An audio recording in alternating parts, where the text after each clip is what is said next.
So recently I did a poll on LinkedIn where I asked all of you on which supply chain job interview question and answers are you most interested in.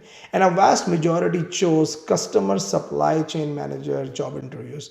So in this video, we will focus on this topic. And by the way, customer supply chain manager role is a very exciting role because first of all, it's a customer facing role. So you are kind of the face of supply chain in front of the customer. So it's not one of those back office roles where you are working in the background and your actions are not really visible to the customers all the time, but you are really at the forefront. And depending on which market you are working in, you could be working with some world-class customers like Walmart, Tesco, Carrefour, Amazon, and so on. So it's definitely a very exciting role. And in this video, I will cover with you the key dimensions of a customer supply chain manager job and also the key questions you can expect if you are applying for a job interview for this role anytime soon. And watch this video till the end because I will also share with you some bonus questions that you can prepare to ask to your recruiter at the end of the job interview, because asking good questions to the recruiter can also improve your chances of success in a job interview. My name is Jamil Hai, and I've been working in supply chain management positions across South Asia, Middle East, and North America for more than 2 decades now. And my mission is to help supply chain professionals like you build real life skills for your job and career that they don't teach you in college. And if you are preparing for a supply chain job interview anytime soon, you should definitely book a coaching session with me because I'm going to take your resume, the job description you are applying for, and based on my 20 years of experience, will give you some laser guided tips and tricks which can maximize your chances of success.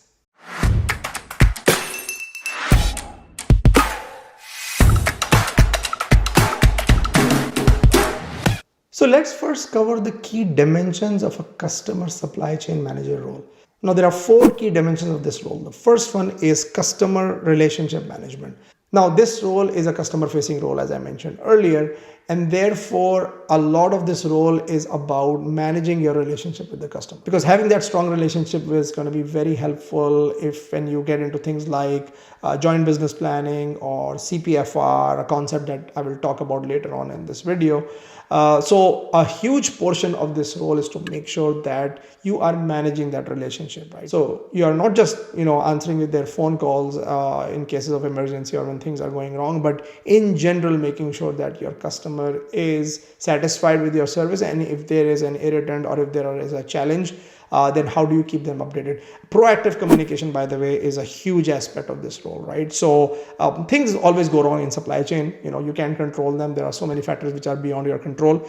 But whenever you see things are going sideways in this particular role, your job is to proactively inform the customer that, this is coming, let's do some joint planning to avoid the challenges that is going to come with the situation. So the sooner you tell the customer, the better it is in most cases, and how you tell the customer is very important. So all of these small things go into that customer relationship management bucket. The second bucket is demand planning and forecasting. So you will be a lot of times working with the customer to put together a forecast which not only delivers their growth aspirations, but is also a forecast that you can supply, right? So you have to manage that supply aspect as well. So doing this collaborative planning and forecasting is a key aspect, and that's where you need to understand the demand patterns. A lot of times these retailers have got seasonal things going on. They would run certain festivals, or they would do certain things at certain times of the year to get more footfall into the store, or get more online traffic on things like Cyber Monday or Black Friday and all of that stuff. So how do you work collaboratively with them in order to put together a forecast which you can actually deliver is this second aspect. And the third aspect is supply chain execution. So once you have put the forecast and you have managed all your communication, now the rubber hits the road. How do you execute your supply chain execution during, let's say, a season? Let's say you are selling chocolates, right? And then you have the Halloween season, or you have the Christmas season, which is coming up soon. How do you execute with excellence, right? So that area not only covers the traditional stuff in supply chain, which is planning, inventory management, all of that, but how your product shows up at the shelf. So you are almost working hand in glove with the sales team as well, because in most cases they own the planograms and they own the gondolas or all the displays that are being put in the store, and of course marketing at times involved as well. But executing that plan you play a key role, because they can have the best displays and the best gondolas or the best planograms made in the world, but if there is no product to fill up those shelves and those displays, then there is no promotion, right? So how do you execute is a key aspect. And then the final one is performance management and continuous improvement. So how are you managing the KPIs? First of all, are you maintaining the same KPIs which your customer wants to see? Because let's say your customer wants to see OTIF, but you only track case fill. That's not going to work, right? So you have to develop and maintain KPIs which your customer is holding you accountable for. Otherwise, your company is going to get fined and it's not going to be pleasant for anybody, right? So how do you manage your performance in line with the customer expectations, and how do you drive continuous improvement? How do you create a culture of continuous improvement where you are, once again, collaboratively working with the customer to ensure that you are constantly improving the service and the quality of work which is happening in this space. So now let's move to the questions which you can expect if you're applying for a customer supply chain manager job anytime soon. And the first set of questions is the starter questions. And I'm not going to spend a lot of time on this. I've covered this in my previous videos as well. But in starter questions, you can expect things like walk me through your resume or tell me about yourself. Now, I have made several videos on this topic already. So you can watch my video on how to answer walk me through your resume, which you can watch by clicking over here. And then I've also made a video on how to answer tell me about yourself question. So you can take a look at those videos to get an idea on how best to answer this question.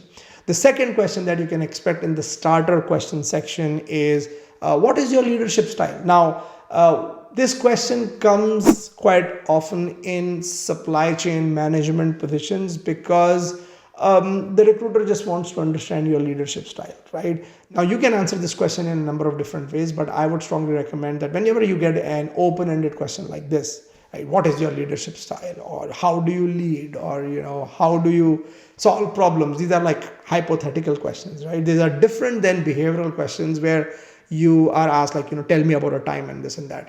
So whenever these kind of open-ended questions come, you should use the 3 bullet point rule. So what is the 3 bullet point rule? So whenever you get this kind of an open-ended question and you can go in any direction with that kind of answer, right? You provide a structure. So you say that, I do this in 3 ways, or here are 3 things I do. And the moment you say, I do this in 3 ways, or here are 3 things I do in this area, then you are already training your brain mentally to answer that question, even though you did not prepare for this question. So in this particular case, just to give you an example, the way you could answer this question about leadership style is, my leadership style is a blend of democratic, transformational, and situational leadership. During my time at company X, I led cross-functional team to implement a new order management system.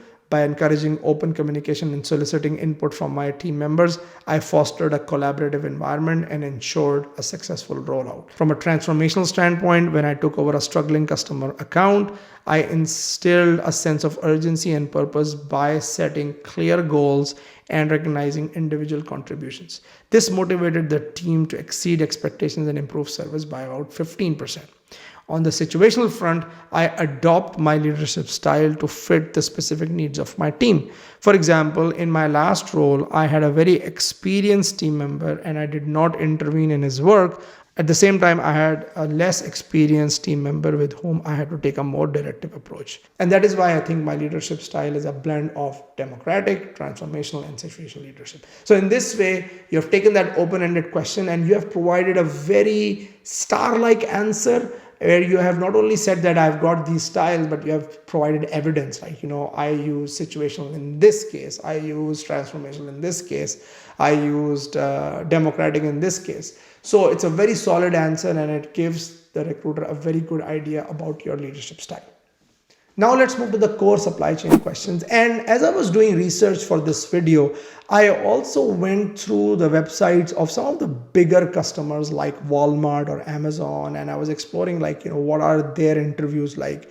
And interestingly, both Walmart and Amazon, which are by far right now the largest customers in the United States, Walmart is the biggest player in the bricks and mortar space, and Amazon is the undoubted king of online retail and so on. Both of them use the behavioral interview style, and they use the STAR method, and you can see that on your screen. So I've used the same behavioral STAR method, which I've talked a lot about in my previous videos as well, as I give you the answers to some of these questions. And if you don't know what the STAR model is, STAR model basically stands for situation, task, action, and result structure. We'll see that in some of the examples coming up soon. But if you really want to take a deeper dive into how the STAR model works, I've actually made a video called How to Give a Supply Chain Job Interview Like a Star, which you can watch by clicking over here, which will give you an in-depth study of this model.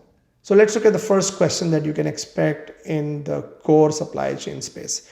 The first one is, give me an example of a time when you had to balance customer satisfaction with cost efficiency, and how did you do that?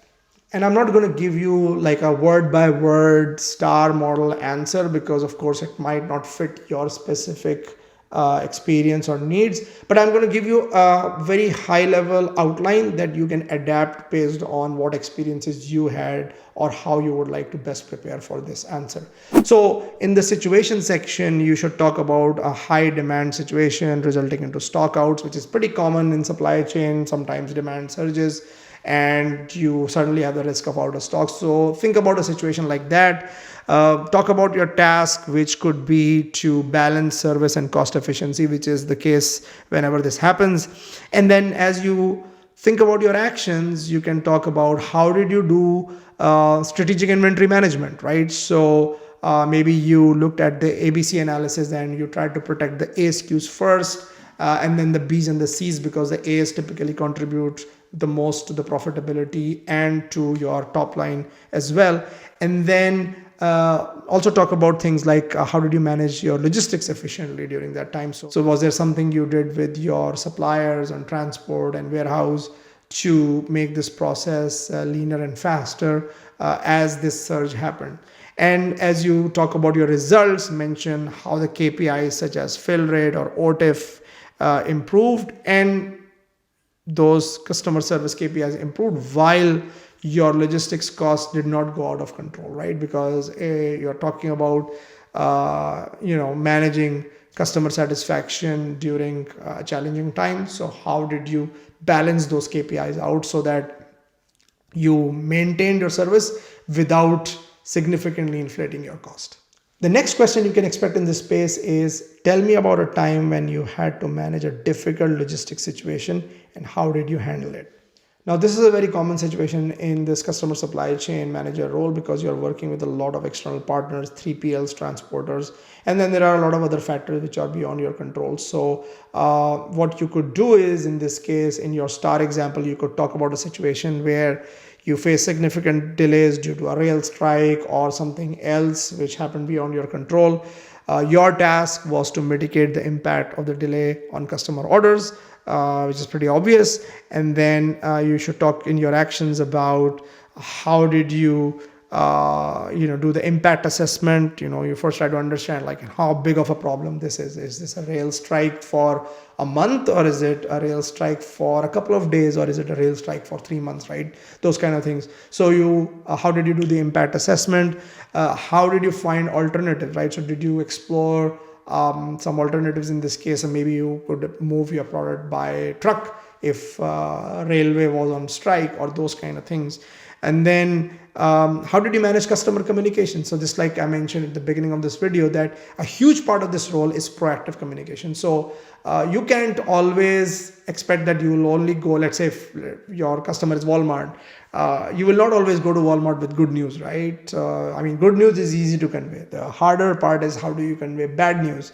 And then how do you collaboratively work with the customer in that case, right? So how did you manage customer communications during that time? And then how did you prioritize critical orders? So those are some of the examples of the actions you can talk about. And then finally on the results, talk about the minimal impact it had on service. The customer was happy with the proactive communication. You can put those kind of things, because when you talk about results, ideally it's great to share specific KPIs, especially, you should do a from and to, let's say my service was 80% and it became 90%, those kind of things. In this case, if the service stayed at, let's say 95 or 98%, it's really good, because otherwise it could have gotten much worse. But also talk about some of the non-tangibles, right? Customer was happy, and they were happy with the proactive communication, because those things may not be quantified in a specific KPI, but you can put some of the testimonials of the customers as you give this answer. The next section where you can expect questions for in this job interview is omni-channel. Now, omni-channel is very important in a customer supply chain manager role, because with how e-commerce has evolved over the last 15-20 years, almost every customer is dealing in omni-channel, right? Nobody is just selling products through their bricks and mortar store or through their singular channel, right? Everybody is working on different channels, so they would have online, in store, so many other things. So how do you manage those situations? And you will see some of that shown up in the questions which I'm about to share with you. The first question that you can expect in this space is, how do you ensure seamless order fulfillment across multiple channels, including buy online, pick up in store, and ship from store? Now, BOPIS, or buy online, pick up in store, is a very common method right now, where and you must have felt this as a customer yourself, that when you're ordering stuff, it gives you an option that you could either go and pick it up in store, or you could just get it delivered. So both those options are given to the customer, especially with customers who are operating in both bricks and mortar and online space. So as you answer this question, you could think about a situation where there was rapid growth happening in the e-commerce business, with a significant increase in BOPIS orders, so buy online, pick up in store. Your goal was to optimize the order fulfillment process to ensure seamless execution across all channels. And the actions you took were around inventory visibility, because of course, when you order something, especially if you are ordering with some of the bigger customers, like for example in Canada, there's a retailer called Canadian Tire, and I buy stuff from them from time to time. And one of the things I like about their online website is that when you are placing an order, it actually shows you the inventory count in each of the stores. So if I want to go and buy stuff from the Mississauga store, it will say, okay, here are 15 units which are sitting in this warehouse on this aisle. It also gives you the aisle number, which is fantastic. It creates almost like a seamless experience. I can just walk into the store, go to the aisle, pick up my stuff, and then check out very easily. And I've done that a few times. So I really like that visibility, that it's not only showing me the number of units in each store, but it's also showing me the location within the store. So inventory visibility is very important. And another action you can talk about is optimized order routing. So what actions you took in that space. And then most importantly, how did you train your staff in the store to manage these BOPIS orders? Both your own team, which is basically managing all this inventory at the back end, if you're working for the manufacturer. But even when you are doing this collaborative execution with the customer, sometimes you may also want to talk to the people on the storefront, on the customer side as well, and help them with any kind of training in that space as well. So how did you deliver all of that? And then finally, in the results, mention KPI improvement, improved case fill rate across multiple channels, and the reduction of lead times, or all of those kind of things. So try to come up with a star story which has got these ingredients, because that will make up for a very strong answer. Another question you can expect in this space is, describe your experience in defining an omni-channel strategy, and what were the key challenges you faced while implementing it. So this is a more strategy question, but once again, you can use the STAR model here as well. And in this situation, you can talk about the company was transitioning from a traditional retail model to an omni-channel strategy. The task was to lead the development and implementation of the omni-channel strategy that would seamlessly integrate online and offline channels. In the actions, you can talk about things like, how did you do the customer journey mapping, inventory optimization, technology integration, training of the associates and your employees, and then finally defining the KPIs. And in the results, you can mention the KPI improvement that was delivered as a result of this strategy, which could be shown in the form of improvement of case fill across multiple channels, not just the bricks and mortar sales, but also the online sales went up as you implemented this strategy. So a star story along those lines can be a very powerful answer for this question. The next section is technical questions. And the first question you can expect in this space is, how proficient are you in using customer specific supply chain software and systems? For example, Retail Link. Now, Retail Link is a software used by Walmart. It's very popular. If you have ever worked for Walmart or you have been in that kind of relationship, you would know the Walmart Retail Link really well. It's a very nice tool that allows you to get seamless visibility to inventories and so on, and it helps with that whole collaborative forecasting and planning process. Similarly, Carrefour uses something like Carrefour Links. Loblaw in Canada uses the Loblaw supplier portal. And then, of course, every retailer has got some of these kind of tools which help you get a peek into their inventory levels so that you can collaborate with them. You can see their run rates and their stock out projections as well. And that really helps you because it provides you that added level of intelligence. And this is something which is a very, very key aspect of visibility. When I was implementing VMI in one of my prior roles before, this was a huge help for me because we were able to get an insight into customers' inventory and their running rates, which helped us make a very effective VMI modeling solution. Because we were not only looking at our inventories, but we were looking at customer inventories, and we were able to devise the most efficient way of replenishing those customers.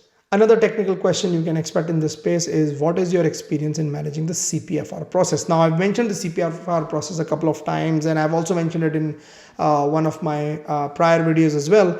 So CPFR stands for Collaborative Planning, Forecasting, and Replenishment. It's a cornerstone of working in a customer-facing role in today's time and age. And basically, there are different aspects within the CPFR model. One is collaborative planning, where you would do a front-end agreement, you would do a joint business plan. JBP planning is very, very common in the customer space. So that's where you will have your contract, and then you would do a joint business plan where you will say, oh, you know what, we are going to run X number of promotions, Y number of, displays during this time of the year. So you would almost create like a blueprint of your business plan for the year, which is basically this joint business plan. And then you would do collaborative forecasting, which is creating the sales forecast, identifying exceptions, resolving exceptions. So this is the portion where the heart of demand planning comes in, right? So you're using your classical demand planning skills in this space to come up with a customer forecast. And then finally, you move to the collaborative replenishment part, which is, creating the order forecast, identifying exceptions, and then managing the orders, which is purely execution. So through those three steps, you can do the overall planning, the forecasting, and then execution. And doing all of those steps in close collaboration, almost like in lockstep with your customer, makes the CPFR process happen. So your deep understanding of the CPFR process with some experience in this space is going to be a great asset for you if you are applying for this job. And finally, let's move to the last section, which is team management questions. And remember, it's a customer supply chain manager role. So you could expect the classical manager questions in this job interview as well. For example, how do you motivate and lead a team of warehouse workers?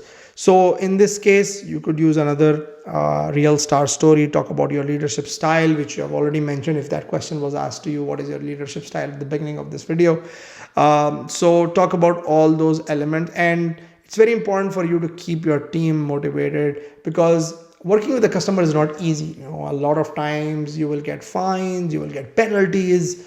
The customer, being the customer, will sometimes give your team and you some heat for things which are not going well. So sometimes these roles can be a bit demotivating, but it's all about how you keep your team engaged and celebrate small wins whenever they happen, because don't wait for a huge win to happen and then you will celebrate. No, every single, even let's say a 0.2% improvement in fill rate is a win, and you should celebrate that with your team, because that is what will keep the morale high, right? So how do you keep the team's morale high is very important. Another question you can expect in this space is, tell me about a time when you had to deal with a difficult employee situation. Now, once again, because these are tough roles, So you will have all sorts of situations, people leaving the company, sometimes people getting performance issues. So how do you deal with that? How do you turn around a performance? Or sometime when you have to let go of someone, how did you make those decisions? So share a star story where maybe you had to let go of someone or you had to fire someone, which is always a difficult thing to do, but then talk to the recruiter about the thought process, and do mention all the efforts you made in order to turn the performance around, but it still didn't happen, so you had to let go of someone, and that's okay, right? It's a very sad example to share, because you had to actually fire someone, but sometimes you have to take those tough decisions as a manager. So you could talk about a star story in that space, or you could talk about a star story where you turned someone's performance around, where someone was having performance issues, but then you worked with them and put them on a performance improvement plan, and their performance actually improved. So that could be another good example that you can share over here. So now let's move to the bonus questions that you can prepare to ask the interviewer at the end of the job interview, which I promised to you at the beginning of this video. So the first question you can ask is, what are the biggest challenges or opportunities facing the team or department right now? So this is a question that demonstrates your basically inquisitiveness or your curiosity to understand more about the challenges, right? So and it might also give you a little bit of a peek into the role itself as the recruiter answers this question. It's a very good question to also ask, let's say if you are being interviewed by the future line manager or the department head, because they can give you a very good insight about this. Another question you can ask is, what is the company culture like? So this just shows your inquisitiveness about the company's work environment and so on. Another question you can ask is, what are the opportunities for professional development and career growth within the company? Remember, you are applying for a manager position, right? So in most cases, this is not going to be an entry level job. It's going to be probably like a middle management role, right? So if you are joining, and by asking this question, you are giving them a message that I'm not just joining for this one role. I want to be here long term. So I want to understand, how do I grow? Can I move countries? Can I move departments? Or, how do I move up the ladder vertically? How can I become a director, and those kind of things. So those are the things that you demonstrate by asking this question. And the last question you can ask is, how does the company stay competitive in the industry and adapt to changing market conditions? So this is another good question that shows your, curiosity around what are the specific challenges which this industry or this company is facing with regards to a changing landscape. And almost every industry is experiencing a changing landscape because the technology is changing so fast and so on. So asking this question, demonstrate a little bit of a forward-looking mindset that you can project in the job interview. So I hope you enjoyed this video. I've also made videos on topics like warehouse manager job interview question and answers, and procurement manager job interview question and answers, which you can watch by clicking over here. Keep watching.